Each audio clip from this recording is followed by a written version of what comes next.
Le 23 octobre 2012, la journaliste Sylviane Coulon regardait distraitement un documentaire sur les artistes de rue européens quand son sang se glaça. Sur l'écran, un jeune homme d'une vingtaine d'années jonglait avec une dextérité remarquable, ses cheveux bruns bouclés retombant sur ses yeux verts. Ce visage, elle l'avait vu des centaines de fois. Pas en personne, mais sur les affiches « Enfants disparus » qui avaient tapissé Poitiers pendant des mois en 1995. Bastien Charpentier, 6 ans, disparu pendant un spectacle de cirque ambulant un soir de septembre. 17 années s'étaient écoulées, mais Sylviane était certaine de ce qu'elle voyait. L'enfant qu'elle avait cherché avec acharnement était là, sur son écran de télévision, vivant, adulte, mais apparemment sans aucun souvenir de qui il était vraiment. Comment un enfant de 6 ans peut-il disparaître au milieu d'une foule de spectateurs pour réapparaître 17 ans plus tard comme si de rien n'était? Et surtout, que lui était-il arrivé pendant toutes ces années où sa famille le pleurait? Avant de continuer avec cette histoire perturbante, si vous appréciez les affaires mystérieuses réelles comme celle-ci, abonnez-vous à la chaîne et activez les notifications pour ne manquer aucun nouveau cas. Maintenant, découvrons comment tout a commencé. Poitiers, chef-lieu de la Vienne, compte environ 95 000 habitants en 1995. Cette ville universitaire du centre-ouest de la France, connue pour son patrimoine roman et sa bataille historique de 732, vit au rythme tranquille d'une préfecture de taille moyenne. Les quartiers résidentiels s'étendent paisiblement autour du centre historique, où les familles de classe moyenne élèvent leurs enfants dans une relative sécurité. La famille Charpentier habite rue des Écossais, dans le quartier des Couronneries, un secteur populaire mais respectable, où les pavillons modestes s'alignent derrière de petits jardins soigneusement entretenus. François Charpentier, 34 ans, travaille comme mécanicien dans un garage municipal. C'est un homme solide, aux mains calleuses et au regard bienveillant, qui consacre ses week-ends à bricoler sa vieille Renault 5 et à jouer au football avec son fils unique dans le jardin. Marie Charpentier, 31 ans, est aide-soignante à l'hôpital local. Femme discrète aux cheveux châtains toujours tirés en arrière, elle compense les horaires difficiles de son métier par une attention constante portée à Bastien. Chaque soir, elle vérifie ses devoirs, lui lit des histoires et s'assure qu'il a tout ce dont il a besoin pour l'école. Bastien Charpentier est un enfant comme les autres de son âge. En cours préparatoire à l'école primaire du quartier, il montre une curiosité naturelle et une énergie débordante qui font parfois désespérer ses instituteurs. Petit pour ses 6 ans, il compense par une vivacité d'esprit remarquable et une sociabilité qui lui vaut de nombreux amis. Ses yeux verts pétillent d'intelligence, et ses cheveux bruns bouclés refusent obstinément de rester coiffés malgré les efforts répétés de sa mère. L'enfant adore les spectacles. Cinéma, théâtre, marionnettes, tout ce qui sort de l'ordinaire le fascine. Quand ses parents l'emmènent voir un film d'animation au cinéma local, il reste bouche bée pendant toute la séance, absorbant chaque détail, chaque couleur, chaque mouvement. Cette passion pour le spectacle vivant fait le bonheur de Marie, qui y voit un signe d'ouverture d'esprit et de sensibilité artistique. Le climat social de Poitiers en 1995 reste marqué par une certaine insouciance. Les enlèvements d'enfants existent, bien sûr, mais ils semblent appartenir à un monde lointain, celui des faits divers parisiens ou des films américains. Dans une ville comme Poitiers, où tout le monde se connaît peu ou prou, où les enfants jouent encore librement dans les rues après l'école, l'idée qu'un drame puisse frapper si près semble presque inconcevable. Les Charpentiers vivent modestement, mais dignement. François gagne suffisamment pour que Marie puisse choisir ses horaires et être présente pour Bastien après l'école. Ils économisent pour les vacances d'été en Vendée, rêvent d'agrandir la maison et projettent peut-être un 2e enfant dans quelques années. Leur univers tourne autour de routines rassurantes. École, travail, courses au marché du samedi matin, messe du dimanche pour Marie, match de football à la télévision pour François. Cette tranquillité va voler en éclats un soir de septembre 1995, quand la famille décide de se rendre au cirque ambulant installé sur le parking du centre commercial Les Cordeliers. Un spectacle familial, une sortie anodine qui devrait laisser de joyeux souvenirs. Personne ne peut imaginer que cette soirée marquera le début d'un cauchemar qui durera 17 ans. Le vendredi 15 septembre 1995, le Cirque Magnifico dresse son chapiteau rouge et or sur le parking du centre commercial Les Cordeliers. Cette troupe italienne, dirigée par la famille Romano, sillonne l'Europe depuis 3 générations, offrant un spectacle traditionnel mêlant numéros d'animaux, acrobatie et clownerie. Leurs affiches colorées promettent 2 heures de rêve et d'émerveillement pour toute la famille. Marie apprend l'arrivée du cirque par une collègue de l'hôpital, dont les enfants parlent de l'événement depuis plusieurs jours. L'idée de faire plaisir à Bastien la séduit immédiatement. François, d'abord réticent à cause du prix des billets, finit par céder devant l'enthousiasme de son fils. La famille achète 3 places pour la représentation du samedi soir, 19h30. Le samedi 16 septembre, Bastien se réveille avant l'aube, trop excité pour dormir. Il compte les heures jusqu'au spectacle, pose 1000 questions sur les animaux, les acrobates, les clowns. Marie lui explique ce qu'est un cirque, lui montre des photos dans un livre emprunté à la bibliothèque municipale. François, amusé par cette excitation, promet à son fils qu'ils achèteront des cacahuètes et de la barbe à papa. L'après-midi s'étire interminablement pour Bastien. Marie lui fait prendre un bain, choisit ses plus beaux vêtements, un pantalon en velours bleu marine, un pullover rouge tricoté par sa grand-mère et ses baskets neuves qu'il réserve aux grandes occasions. L'enfant ne tient pas en place, vérifie l'heure toutes les 10 minutes, demande sans cesse s'il n'est pas temps de partir. À 18h15, la famille Charpentier monte dans la Renault 5 de François. Le trajet jusqu'au centre commercial ne prend que 15 minutes. Mais pour Bastien, chaque feu rouge semble durer une éternité. Il colle son nez à la vitre, guette l'apparition du chapiteau qu'il imagine gigantesque et féerique. En arrivant sur le parking des Cordeliers, il découvre une animation inhabituelle. Des dizaines de voitures convergent vers le même point, des familles entières marchent en direction du chapiteau, des enfants courent devant leurs parents en poussant des cris d'excitation. L'atmosphère festive gagne immédiatement Bastien, qui sautille sur place en attendant que ses parents trouvent une place de stationnement. Le chapiteau impressionne par ses dimensions modestes, mais sa décoration soignée. Les rayures rouges et or brillent sous les projecteurs. Des drapeaux multicolores claquent au vent et une musique d'orgue de barbarie diffuse des airs entraînants. Devant l'entrée, un homme en costume pailleté présente quelques numéros en avant-première. Un jongleur lance des balles enflammées, une femme fait tourner des cerceaux lumineux, un clown distribue des ballons aux enfants. François achète les friandises promises, un sachet de cacahuètes, 2 barbes à papa et 3 boissons. La queue avance lentement, donnant le temps à Bastien d'observer chaque détail. Les costumes brillants, les maquillages colorés, les roulottes garées derrière le chapiteau où vivent les artistes. Tout lui paraît magique, différent du monde ordinaire qu'il connaît. À 19h20, la famille pénètre enfin sous le chapiteau. L'intérieur les éblouit. Des gradins en bois forment un cercle parfait autour de la piste centrale, éclairé par de puissants projecteurs. L'odeur caractéristique mélange la sueur fraîche, les parfums sucrés et une pointe d'exotisme animal.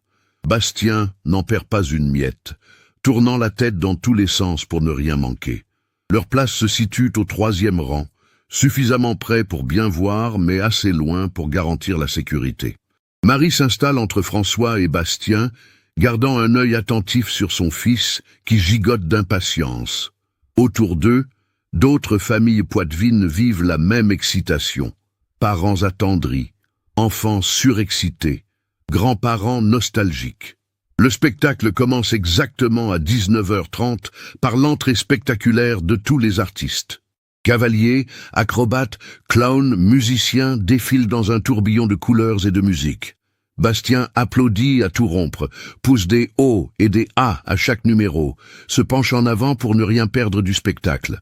La première partie enchaîne les numéros traditionnels, chevaux dressés, funambules, dompteurs de fauves, jongleurs.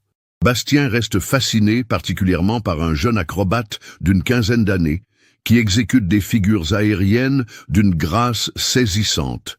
L'enfant pose 1000 questions à ses parents, veut comprendre comment font les artistes, s'ils n'ont pas peur, s'ils habitent vraiment dans les roulottes. À 20h45, l'entracte est annoncé. 20 minutes de pause pour permettre aux spectateurs de se dégourdir les jambes, d'acheter des souvenirs, de visiter les stands installés à l'extérieur du chapiteau. Marie propose d'aller aux toilettes, François veut fumer une cigarette, Bastien insiste pour voir les roulottes de plus près. La famille sort ensemble du chapiteau. L'air frais du soir contraste avec la chaleur et l'excitation de l'intérieur. D'autres spectateurs se promènent entre les stands. Photographies d'artistes, peluches représentant les animaux du cirque, confiseries traditionnelles. Bastien traîne les pieds, émerveillé par tout ce qu'il découvre. Près des roulottes, quelques artistes en costume discutent entre eux dans une langue étrangère. Bastien s'approche, curieux de voir de près ces êtres qui lui semblent venus d'un autre monde. Le jeune acrobate qu'il a admiré pendant le spectacle lui sourit et lui ébouriffe les cheveux en disant quelques mots dans un français approximatif. Marie rappelle Bastien pour aller aux toilettes. Les installations temporaires se trouvent à une 50aine de mètres, derrière une rangée de camions. François préfère rester près des stands pour fumer tranquillement. Il regarde sa femme et son fils s'éloigner vers les toilettes portables installées par l'organisation du cirque. Il est exactement 21h03 quand Marie ressort des toilettes pour femmes. Elle attend Bastien devant les cabines pour hommes, supposant qu'un enfant de 6 ans met toujours plus de temps que prévu. Les minutes passent. 5 minutes, puis 10. L'inquiétude commence à poindre.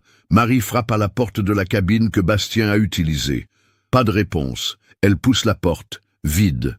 L'affolement la saisit immédiatement.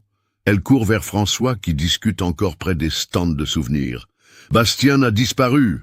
Ces 3 mots vont changer à jamais la vie de la famille Charpentier et marquer profondément la communauté poitevine. La recherche commence immédiatement, mais l'enfant semble s'être volatilisé dans la nuit de septembre. Les 20 minutes qui suivent cette découverte vont transformer une soirée familiale en cauchemar. Mais comment un enfant de 6 ans peut-il disparaître sans laisser de traces au milieu de centaines de témoins? Les premières heures de l'enquête vont révéler des éléments troublants qui orienteront les investigations dans une direction inattendue. L'inspecteur Laurent Beaumont de la police judiciaire de Poitiers arrive sur les lieux à 22h15. Homme d'expérience de 42 ans, il a déjà traité plusieurs affaires de disparition, mais jamais dans un contexte aussi complexe. Dès son arrivée, il fait établir un périmètre de sécurité autour du cirque et ordonne que personne ne quitte les lieux sans interrogatoire. Les témoignages recueillis cette nuit-là dressent un tableau troublant. Plusieurs spectateurs confirment avoir vu Bastien se diriger vers les toilettes avec sa mère vers 21h. Mais au-delà, les pistes divergent. Une femme âgée affirme avoir aperçu un enfant correspondant à sa description près des roulottes, en compagnie d'un homme qu'elle ne peut décrire précisément. Un adolescent jure avoir vu Bastien remonter dans une voiture sur le parking, mais ses parents contestent sa version, affirmant qu'il était aux toilettes au même moment. Les artistes du cirque se montrent coopératifs, mais nerveux. Giuseppe Romano, le directeur de la troupe, ouvre volontiers les roulottes aux enquêteurs. Il explique dans un français mélangé d'italien que son cirque existe depuis 70 ans, que sa famille n'a jamais eu le moindre problème avec la justice, que tous ses employés possèdent des papiers en règle. L'homme semble sincèrement bouleversé par la disparition. Les recherches s'intensifient dès l'aube du dimanche 17 septembre. Gendarmes, pompiers volontaires et dizaines de bénévoles fouillent systématiquement le centre commercial, les parkings environnants, les bois proches. Des chiens pisteurs sont amenés de Tours, mais ils perdent rapidement la trace de Bastien aux abords du parking, comme si l'enfant avait été transporté en véhicule. Marie Charpentier sombre rapidement dans un état de détresse profonde. Elle refuse de quitter les lieux de la disparition, espérant voir revenir Bastien à tout moment. François alterne entre colère et abattement, accusant tour à tour la police de négligence, le cirque de complicité, et lui-même de n'avoir pas surveillé suffisamment son fils. Le couple qui s'aimait tendrement commence à se déchirer sous le poids de la culpabilité et de l'angoisse. L'enquête officielle se concentre d'abord sur l'hypothèse d'un enlèvement crapuleux, mais rapidement, l'absence de demande de rançon oriente les investigations vers d'autres pistes. L'inspecteur Beaumont fait vérifier les antécédents de tous les membres du cirque. Giuseppe Romano fournit les contrats de travail, les passeports, les visas. Tout semble en règle, mais certains documents paraissent trop parfaits, comme s'ils avaient été préparés pour résister à une inspection. Les semaines passent sans révélation majeure. Le cirque Magnifico quitte Poitiers le 25 septembre, après 10 jours d'immobilisation forcée. L'inspecteur Beaumont obtient l'autorisation de faire suivre discrètement la troupe jusqu'à sa prochaine étape à Limoges, mais la surveillance ne révèle rien de suspect. Les artistes continuent leur représentation, donnent leur spectacle, vivent leur vie nomade habituelle. L'affaire Bastien Charpentier fait la une de la Nouvelle République du Centre-Ouest pendant plusieurs semaines. Les journalistes locaux, en quête de leur côté, interrogent les voisins, fouillent dans le passé de la famille. Sylviane Coulon, journaliste de 38 ans spécialisée dans les faits divers, consacre plusieurs articles détaillés à la disparition. Elle développe rapidement une obsession pour cette affaire, y voyant le symbole de tous les drames qui frappent les familles ordinaires. À Noël 1995, la chambre de Bastien reste intacte. Marie a refusé qu'on touche quoi que ce soit, espérant encore le retour de son fils. Les jouets traînent sur le sol, exactement comme il les a laissés le matin de sa disparition. François évite de passer devant cette porte ouverte qui lui rappelle en permanence son échec de père protecteur. L'année 1996 marque un tournant dans l'enquête. De nouveaux témoignages remontent à la surface. Un routier affirme avoir vu, sur l'autoroute A10 direction Bordeaux, un fourgon italien avec des plaques correspondant au cirque dans la nuit de la disparition. Un douanier de Hendaye se souvient d'un contrôle inhabituel quelques jours plus tard. Le même véhicule, avec un enfant endormi à l'arrière, que les accompagnants présentaient comme leur neveu malade. Ces éléments relancent l'enquête internationale. Interpol est saisi, des contacts sont pris avec les polices espagnoles et italiennes. Mais les investigations se heurtent rapidement aux lourdeurs administratives et aux différences de législation. En 1996, la coopération policière européenne reste balbutiante, et tracer un cirque ambulant à travers plusieurs pays relève du défi. Marie et François consultent un psychologue pour tenter de sauver leur couple. Les séances révèlent la profondeur de leurs blessures respectives. Marie se reproche de n'avoir pas accompagné Bastien jusqu'aux toilettes pour hommes. François s'en veut d'avoir préféré fumer une cigarette plutôt que de rester avec sa famille. Chacun porte une culpabilité qui empoisonne leur relation. En 1997, le dossier Bastien Charpentier passe en instruction. Le juge Martineau, spécialisé dans les affaires de mineurs, reprend l'enquête depuis le début. Il fait procéder à de nouveaux interrogatoires, ordonne des confrontations, explore des pistes négligées. Mais 2 ans après les faits, les témoignages se sont estompés, les souvenirs se sont déformés, et les preuves matérielles ont disparu. La famille tente de reprendre une vie normale, mais l'absence de Bastien pèse sur chaque instant. Marie change de service à l'hôpital pour éviter la pédiatrie qui lui rappelle trop son fils. François démissionne du garage municipal et trouve un emploi dans une entreprise privée où personne ne connaît son histoire.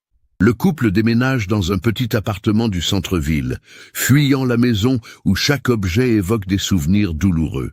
En 2000, pour le 5e anniversaire de la disparition, Sylviane Coulon publie un livre sur l'affaire, L'enfant du cirque, chronique d'une disparition. L'ouvrage connaît un certain succès local et relance momentanément l'intérêt médiatique.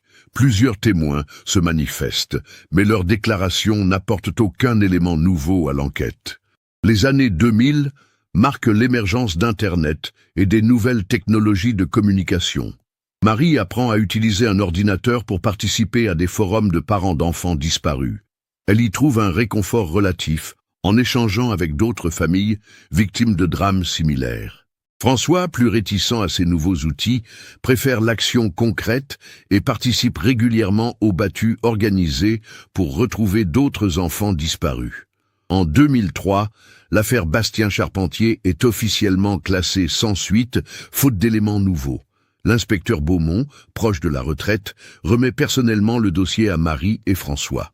Il leur explique que l'enquête reste ouverte théoriquement, qu'elle peut être relancée à tout moment si de nouveaux indices apparaissent, mais que les chances de retrouver Bastien diminuent chaque année. Cette annonce plonge Marie dans une dépression profonde. Elle doit être hospitalisée plusieurs semaines en psychiatrie, ne supportant plus l'idée que son fils soit définitivement perdu.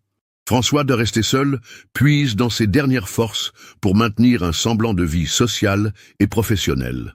Leur mariage, déjà fragilisé, ne résiste pas à cette nouvelle épreuve. En 2005, 10 ans après la disparition, Marie et François divorcent à l'amiable.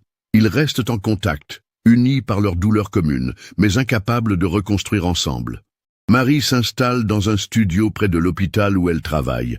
François garde l'appartement et continue ses activités bénévoles dans les associations de familles victimes.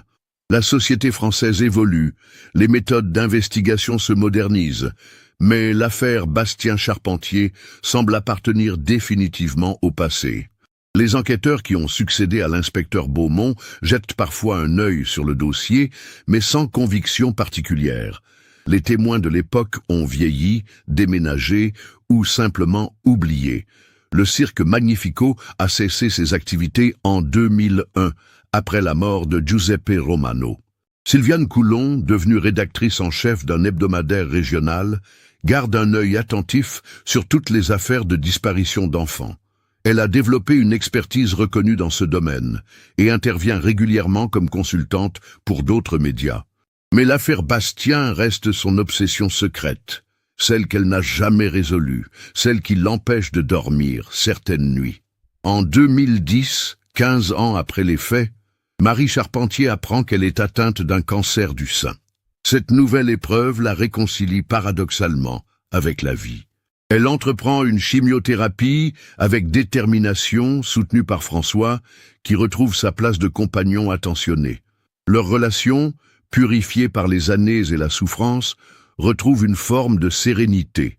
Poitiers a changé. Le centre commercial. Les Cordeliers a été rénové, agrandi, modernisé. Peu de gens se souviennent encore du drame de 1995. Une nouvelle génération a grandi, pour qui l'affaire Bastien Charpentier appartient à l'histoire ancienne. Seuls quelques articles d'archives et le livre de Sylviane Coulon témoignent encore de cette tragédie familiale. Mais en 2012, 17 ans après la disparition, le hasard va faire ressurgir brutalement le passé. Un documentaire télévisé va ranimer des souvenirs enfouis et relancer une enquête que tout le monde croyait définitivement close. Le dimanche 23 octobre 2012, Sylviane Coulon passe une soirée tranquille dans son appartement du centre de Poitiers. À 55 ans, divorcée et sans enfant, elle consacre ses week-ends à la lecture et à regarder des documentaires. Ce soir-là, France 3 diffuse Artistes de rue, l'Europe des saltimbanques, une production franco-allemande qui suit plusieurs artistes ambulants à travers le continent. Le documentaire présente des jongleurs berlinois, des musiciens de rue barcelonais, des mimes parisiens. Sylviane suit distraitement le programme quand apparaît un segment tourné à Milan. La caméra filme la Piazza del Duomo, où se produit un jeune homme d'une vingtaine d'années. Il jongle avec une dextérité remarquable, enchaîne les figures complexes, fascine les touristes par son talent naturel. C'est à cet instant précis que Sylviane ressent un choc électrique. Ce visage, elle l'a vu des centaines de fois. Pas en personne, mais sur les photos que lui avaient remises Marie et François Charpentier en 1995. Les cheveux bruns bouclés, les yeux verts, la forme particulière du nez, la fossette au menton, Tout correspond au trait de Bastien Charpentier, vieilli de 17 ans. Sylviane se lève d'un bond, cherche frénétiquement la télécommande pour rembobiner. Le magnétoscope numérique lui permet de revoir la scène plusieurs fois. Plus elle observe, plus sa conviction se renforce. Cet homme est Bastien Charpentier. Elle en est absolument certaine. Mais comment est-ce possible? Et surtout, que fait-il à Milan, apparemment libre et insouciant, sans aucun souvenir de son passé français? Le documentaire indique que l'artiste se fait appeler Marco Benedetti, qu'il est né en Sicile, qu'il parcourt l'Italie depuis son adolescence en vivant de ses spectacles de rue. La journaliste allemande qui l'interviewe le présente comme un exemple typique de ces jeunes Italiens qui refusent la vie conventionnelle pour embrasser l'art nomade. Sylviane passe une nuit blanche à analyser chaque détail de l'enregistrement. Elle compare les images avec les photos de Bastien enfant, utilise un logiciel de vieillissement virtuel téléchargé sur Internet, épluche les génériques du documentaire pour identifier la société de production. Tous les éléments convergent vers la même conclusion impossible. Bastien Charpentier est vivant, adulte, et vit en Italie sous une fausse identité. Le lundi matin, Sylviane appelle la production franco-allemande Mediterra Films. Elle explique la situation à l'assistante réalisatrice, demande des informations sur le tournage milanais, tente d'obtenir les coordonnées de Marco Benedetti. Mais la société se montre réticente à communiquer des données personnelles sur les participants du documentaire, invoquant la protection de la vie privée. Frustrée par ces obstacles administratifs, Sylviane décide d'agir directement. Elle prend une semaine de congé et réserve un billet pour Milan. Son plan est simple. Retrouver Marco Benedetti, l'observer de près et tenter de confirmer son identité. Si ses soupçons se révèlent fondés, elle contactera immédiatement les autorités françaises et italiennes. Le mercredi 26 octobre, Sylviane arrive à l'aéroport de Malpensa. Elle n'a qu'une vague idée de l'endroit où chercher Marco Benedetti. Mais le documentaire mentionnait qu'il se produit régulièrement Piazza del Duomo et dans le quartier de Brera. Armée d'un appareil photo numérique et d'un plan de Milan, elle commence ses recherches. Les 2 premiers jours s'avèrent infructueux. Sylviane parcourt les rues du centre historique, interroge d'autres artistes de rue, montre la photo de Marco extraite du documentaire. Plusieurs personnes le reconnaissent, confirment qu'il se produit effectivement dans le secteur, mais personne ne l'a vu récemment. Certains suggèrent qu'il voyage peut-être dans d'autres villes italiennes. Le vendredi après-midi, vers 16 heures, Sylviane explore le quartier de Navigli, quand elle aperçoit un attroupement près d'un pont. Au centre du cercle formé par les spectateurs, un jeune homme jongle avec des balles enflammées. C'est lui, sans aucun doute possible. Sylviane se faufile discrètement dans la foule, sort son appareil photo et commence à mitrailler. Vu de près, Marco Benedetti ressemble encore plus troublant à Bastien Charpentier. Même trait, même morphologie, même geste spontané. Seuls quelques détails diffèrent. Une petite cicatrice sur le front, un accent italien parfait, et surtout une assurance d'adulte qui contraste avec l'enfant timide décrit par ses parents. Après son spectacle, Marco discute en italien avec des spectateurs, range son matériel dans un sac de toile, se dirige vers un café proche. Sylviane le suit à distance, s'installe à une terrasse d'où elle peut l'observer. L'homme commande un espresso, sort un carnet de cuir où il griffonne quelques notes, consulte son téléphone portable. Sylviane rassemble son courage et s'approche de sa table. Dans un italien hésitant, elle complimente son spectacle, engage la conversation. Marco se montre aimable mais réservé. Il explique qu'il vient de Naples, qu'il a appris son art dans la rue, qu'il rêve un jour de monter son propre spectacle. Aucune trace d'accent français, aucun indice qui trahirait des origines étrangères. Pourtant, Sylviane remarque des détails troublants. Marco évite soigneusement de parler de son enfance, élude les questions sur sa famille, change rapidement de sujet quand la conversation devient personnelle. Ses réponses semblent préparées, comme s'il récitait une biographie apprise par cœur. Et surtout, ses yeux trahissent parfois une mélancolie inexplicable, comme un voile de tristesse qui assombrit momentanément son regard. De retour à Poitiers, Sylviane examine minutieusement les photos prises à Milan. Elle les compare avec celles de Bastien enfant, consulte un expert en reconnaissance faciale, utilise tous les logiciels disponibles. Le verdict est sans appel. Marco Benedetti et Bastien Charpentier sont la même personne, avec un taux de correspondance de 95%. Mais comment annoncer cette découverte invraisemblable? Sylviane connaît la fragilité psychologique de Marie Charpentier, sait que François a reconstruit sa vie autour de l'acceptation de la perte.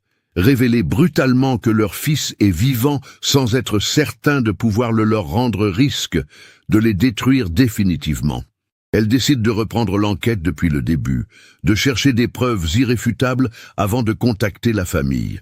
Sylviane ressort tous ses dossiers sur l'affaire Bastien, relit ses articles, épluche les témoignages. Un détail lui avait échappé à l'époque.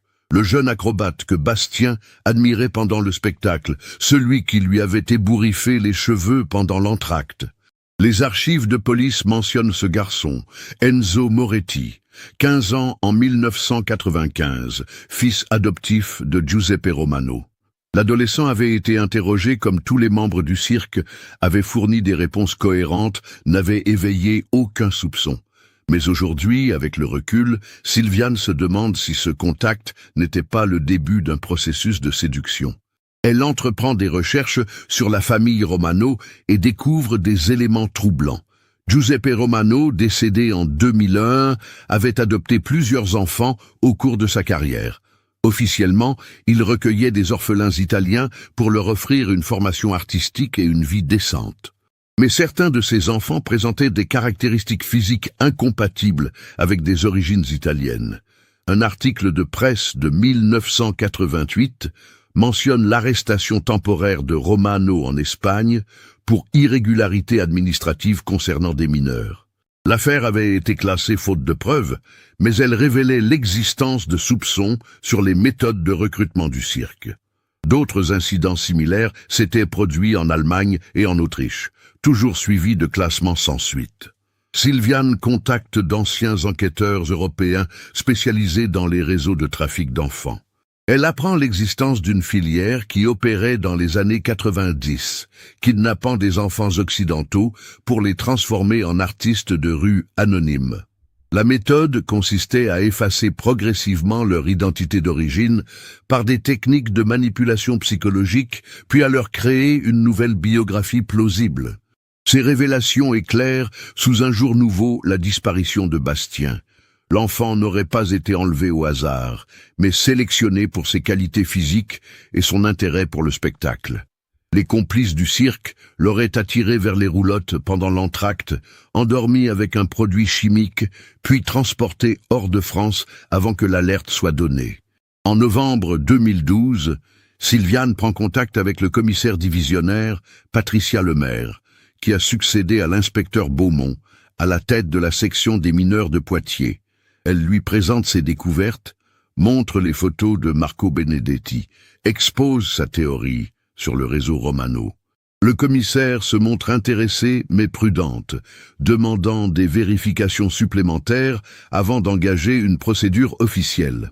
Parallèlement, Sylviane surveille discrètement les réseaux sociaux italiens à la recherche d'informations sur Marco Benedetti. Elle découvre qu'il possède un compte Facebook peu alimenté, où il poste occasionnellement des photos de ses spectacles. Plus troublant, elle remarque que l'homme évite soigneusement les images où il apparaît en groupe, comme s'il craignait d'être reconnu.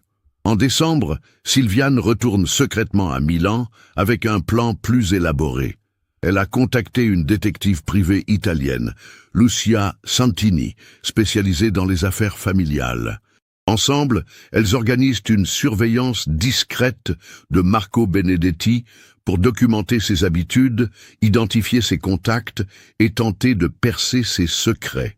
La filature révèle un comportement étrange. Marco vit seul dans un petit studio du quartier populaire de Porta Romana. Il n'a apparemment aucun ami proche, évite les relations durables, change régulièrement d'adresse. Son mode de vie évoque celui d'une personne qui se cache, qui redoute d'être découverte. Plusieurs fois, Lucia observe Marco regarder nerveusement par-dessus son épaule, comme s'il craignait d'être suivi.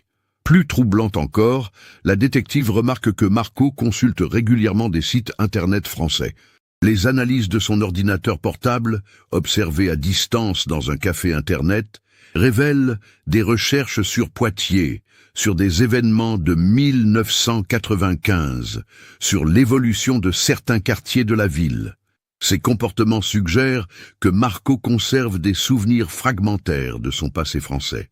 En janvier 2013, Sylviane obtient l'autorisation officielle de relancer l'enquête sur la disparition de Bastien Charpentier. Le commissaire Lemaire constitue une équipe franco-italienne en collaboration avec la police de Milan. L'objectif est double, confirmer l'identité de Marco Benedetti et démanteler l'éventuel réseau criminel qui a orchestré l'enlèvement. Mais au moment où l'enquête officielle va débuter, Marco Benedetti disparaît mystérieusement de Milan. Son studio est retrouvé vide, ses affaires personnelles ont disparu et personne ne sait où il est parti.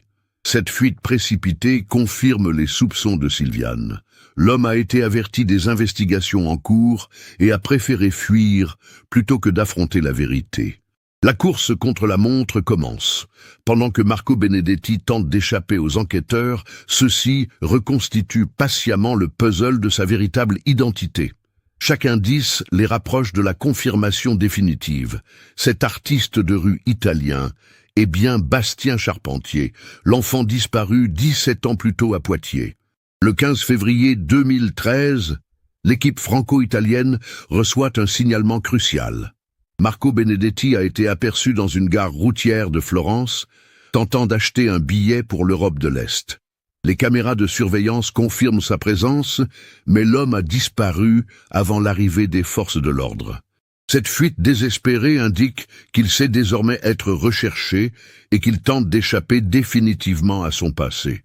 Lucia Santini, la détective milanaise, fait une découverte déterminante en fouillant l'ancien studio de Marco.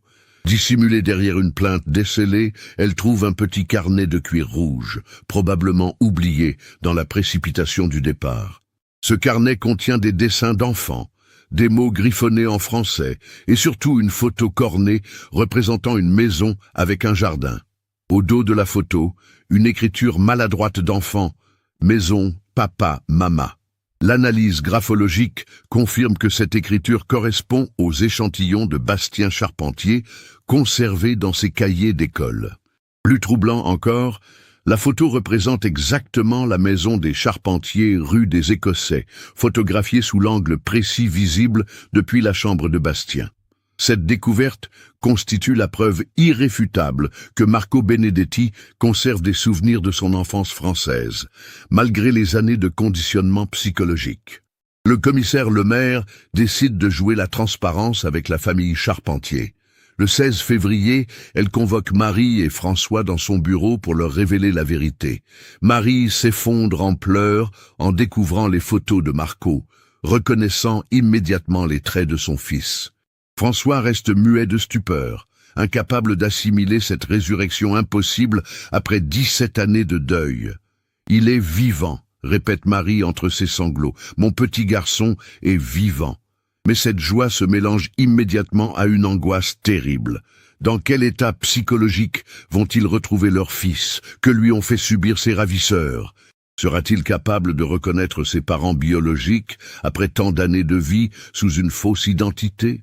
François pose les questions pratiques qui hantent immédiatement son esprit de père. Où est-il maintenant? Comment allons-nous le ramener? Va-t-il accepter de revenir avec nous? Le commissaire Lemaire explique que Marco Benedetti a disparu de circulation, qu'il fuit probablement l'Europe, mais que toutes les polices du continent ont été alertées. Sa capture n'est qu'une question de temps. Parallèlement, l'enquête sur le réseau Romano s'accélère.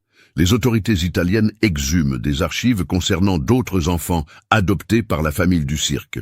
Un schéma terrifiant se dessine.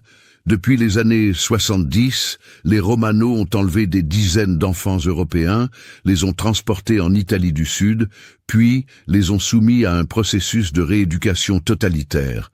Le docteur Alessandro Marini, psychiatre spécialisé dans les traumatismes de l'enfance, explique aux enquêteurs les méthodes utilisées.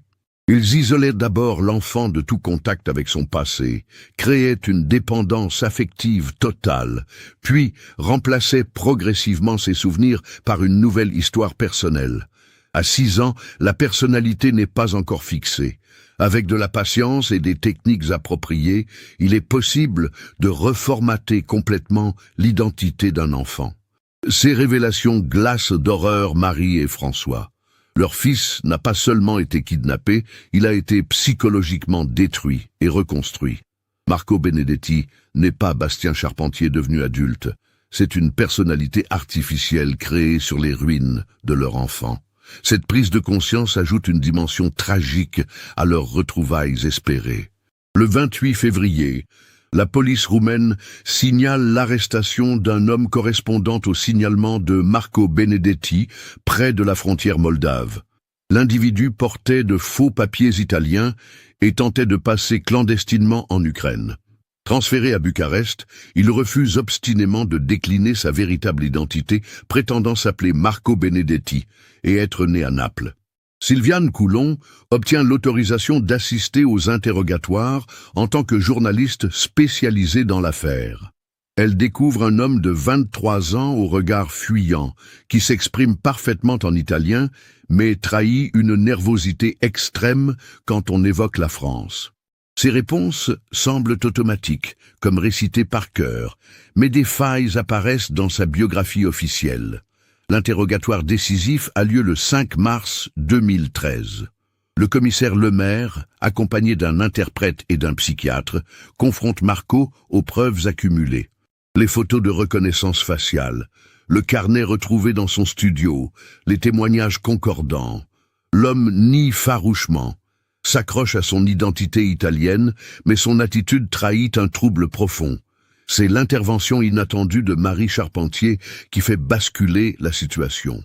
Contre l'avis des enquêteurs, elle exige de voir l'homme qui prétend être Marco Benedetti. Le commissaire Lemaire organise une confrontation sous surveillance médicale, redoutant les conséquences psychologiques pour tous les protagonistes. La scène se déroule dans une salle d'interrogatoire de la police roumaine, en présence d'un psychiatre, d'un interprète et de 2 enquêteurs. Marie entre lentement, son regard fixé sur l'homme menotte qui lui tourne le dos. Quand Marco se retourne et découvre cette femme qu'il n'a pas vue depuis 17 ans, son masque de contrôle vole en éclats. « Maman », ce mot français, prononcé instinctivement dans un souffle, brise 17 années de conditionnement. Marco Benedetti s'effondre, submergé par un flot de souvenirs qui ressurgissent brutalement. Il se souvient du cirque, de la peur dans les toilettes, du voyage interminable vers l'Italie, des mois de rééducation dans une ferme isolée de Sicile. Marie se précipite vers son fils, le prend dans ses bras malgré les menottes, pleure toutes les larmes retenues pendant ces années d'attente. « Mon petit garçon, mon Bastien, je savais que tu reviendrais. » Marco Bastien sanglote également, déchiré entre 2 identités qui se télescopent violemment dans son esprit troublé. François, arrivé en urgence de France, assiste à cette scène depuis le couloir. Il découvre un fils qu'il ne reconnaît pas physiquement mais dont chaque geste lui rappelle l'enfant qu'il a perdu. L'émotion le submerge quand Bastien lève vers lui des yeux identiques à ceux de ses 6 ans, avec la même expression de confiance absolue. Les aveux de Bastien Marco bouleversent l'enquête. Il raconte par bribes la vie qu'on lui a imposée. Les premiers mois terrifiants dans une cave sicilienne, l'apprentissage forcé de l'italien, les punitions quand il prononçait des mots français, la construction progressive de sa nouvelle identité. Giuseppe Romano l'avait rebaptisé Marco, lui avait inventé des parents morts dans un accident, l'avait formé aux arts du cirque dès l'âge de 7 ans. « Je me souvenais de vous par moments », avoue-t-il à ses parents, surtout en rêve, mais on m'avait dit que c'était des fantasmes, que mes vrais parents étaient morts, que la famille Romano était tout ce qui me restait. J'ai fini par y croire, par enfouir ces images qui me faisaient souffrir. Le processus de récupération psychologique commence immédiatement. Le docteur Marini explique que Bastien souffre d'un syndrome de dissociation identitaire, aggravée par 17 années de vie sous une fausse personnalité. La reconstruction de son identité originelle prendra du temps, nécessitera un accompagnement thérapeutique prolongé et ne garantit pas une guérison complète. Le retour de Bastien en France, le 20 mars 2013, constitue un événement médiatique considérable. Sylviane Coulon couvre exclusivement cette conclusion de l'affaire qui a marqué sa carrière. Elle observe avec émotion ces retrouvailles impossibles entre un jeune homme de 23 ans et des parents vieillis par 17 années de chagrin. L'adaptation s'avère plus difficile que prévu. Bastien découvre un monde français qu'il a quitté enfant et qui a profondément évolué. Internet, les téléphones portables, les nouvelles technologies lui semblent étrangers. Plus troublant, il peine à retrouver sa langue maternelle, mélange constamment français et italien, cherche ses mots comme un étranger. Marie et François s'installent temporairement à Paris pour accompagner la thérapie intensive de leur fils. Le docteur Catherine Blanchard, psychiatre spécialisée dans les traumatismes complexes, met en place un protocole de reconstruction identitaire progressif. Bastien doit réapprendre à être français, à être leur fils, à redevenir lui-même. C'est un processus qui peut prendre des années. Les séances thérapeutiques révèlent l'ampleur des dégâts psychologiques. Bastien a intériorisé des mécanismes de survie qui l'empêchent de faire confiance, de s'attacher durablement, d'exprimer ses émotions authentiques. Marco Benedetti n'était pas seulement un nom d'emprunt, c'était devenu sa véritable personnalité, construite pour effacer Bastien Charpentier. Parfois, j'ai l'impression d'être un acteur qui joue le rôle du fils perdu, confie-t-il au docteur Blanchard. Je vois la joie de mes parents, je voudrais la partager, mais Marco résiste encore. Il me dit que cette famille française n'est qu'un mirage, que ma vraie vie était en Italie. François adapte sa maison de Poitiers pour accueillir ce fils retrouvé mais transformé. Il aménage une chambre d'adulte, évitant soigneusement de reconstituer l'univers de l'enfant de 6 ans. Je ne veux pas qu'il se sente prisonnier de son passé. Il faut qu'il construise sa nouvelle vie avec nous, pas qu'il reprenne l'ancienne, là où elle s'était arrêtée. Marie fait preuve d'une patience infinie pour réapprivoiser ce fils devenu étranger. Elle réapprend ses goûts, ses habitudes, sa personnalité reconstruite. Ce n'est plus le petit garçon que j'ai perdu, explique-t-elle à Sylviane Coulon. C'est un homme que je dois apprendre à connaître, mais ses yeux n'ont pas changé. Dans ses yeux, je retrouve mon Bastien. L'enquête internationale aboutit au démantèlement complet du réseau Romano. Les autorités identifient 43 enfants enlevés entre 1970 et 2000, originaires de toute l'Europe. Certains, comme Bastien, sont retrouvés vivants sous de fausses identités. D'autres ont disparu sans laisser de traces, probablement victimes de maltraitances fatales. Enzo Moretti, l'adolescent acrobate qui avait approché Bastien pendant l'entracte, est arrêté en Argentine où il dirigeait un cirque suspect. Ses aveux confirment l'existence d'une filière organisée qui sélectionnait des enfants occidentaux pour les transformer en esclaves artistiques. On choisissait des enfants intelligents, doués pour le spectacle, issus de familles stables. Ils avaient plus de valeur sur le marché noir de l'art. Ces révélations éclairent d'un jour sordide l'univers apparemment innocent du cirque traditionnel. Giuseppe Romano utilisait ces spectacles légaux comme couverture pour identifier et enlever des enfants. Son réseau s'étendait sur toute l'Europe, profitant de la libre circulation pour échapper aux poursuites nationales. En octobre 2013, un an après la découverte de Sylviane Coulon, Bastien accepte de témoigner publiquement pour aider d'autres familles de victimes. Son récit, diffusé dans l'émission Faites entrer l'accusé, bouleverse la France entière.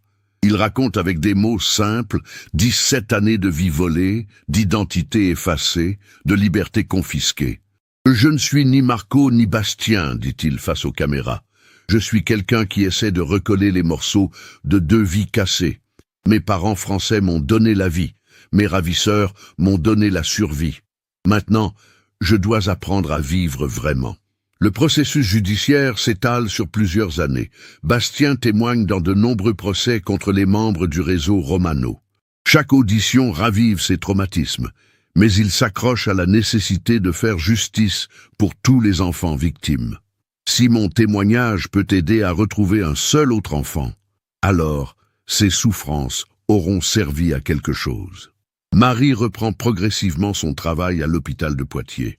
Elle s'investit dans une association d'aide aux familles d'enfants disparus, apportant son témoignage d'espoir à des parents désespérés.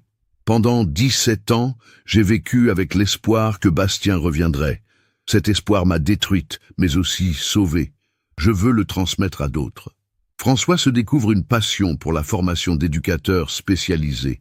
Il intervient dans des centres de formation pour sensibiliser les futurs professionnels au traumatisme de l'enfance. Mon fils m'a appris que l'amour parental peut survivre à tout, mais il m'a aussi montré que l'amour ne suffit pas toujours à guérir. Bastien, lui, apprend lentement à reconstruire une identité cohérente. Il suit des cours de français, langue étrangère, pour retrouver sa maîtrise parfaite, reprend des études d'art dramatique interrompues par son enlèvement, tente de concilier ces deux cultures. « Je ne peux pas effacer Marco », explique-t-il à son thérapeute. « Il fait partie de moi maintenant. Je dois apprendre à vivre avec lui et Bastien. » En 2015, 3 ans après sa découverte, Bastien rencontre Émilie, une étudiante en psychologie qui accepte sa complexité identitaire. Leur relation amoureuse marque une étape décisive dans sa reconstruction. Avec elle, je n'ai pas besoin de choisir entre Marco et Bastien. Elle aime l'homme que je suis devenu, avec toute mon histoire. Le couple s'installe dans un appartement parisien à mi-chemin entre Poitiers et l'Italie, qui reste présente dans le cœur de Bastien. Il développe une activité artistique mêlant jonglage français et techniques italiennes, créant un spectacle unique qui raconte symboliquement son parcours de vie. Mon art parle de déracinement et d'enracinement, de perte et de retrouvailles. Sylviane Coulon publie en 2016 un second livre sur l'affaire, Bastien retrouvé, l'enfant aux deux identités.